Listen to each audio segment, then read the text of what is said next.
What's up mga kapatid? Pinatawag ng PBA Commissioner's Office si Ronde Hollis Jefferson pagkatapos ng nangyaring sagutan nila ni Rain or Shine coach Yeng Guiao.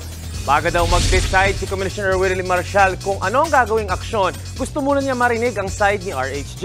Nangyari ang insidente sa huling 49 seconds ng laro ng TNT kontra Rain or Shine kung saan pumunta si Hollis Jefferson sa likod mismo ng bench ng Rain or Shine at nakipagsagutan kay Coach Yeng. Ayon kay Ronde, justified daw ang kanyang ginawa dahil fan lang naman daw siya nung larong yon. Out for the conference si Ronde dahil sa isang injury na nakuha niya sa East Asia Super League. Abangan natin ang magiging desisyon ni Commissioner Marcial pagkatapos ng meeting nila ni RHJ. What's up mga kapatid? It's your sports Tito Mike Reyes at huwag magpahuli sa mga umaaksyong bakbakan at harapan sa loob at labas ng bansa. Para sa mga pandi ng sports news, mag-follow at mag-subscribe sa social media pages ng News 5. Alam nyo na ha? Peace and love.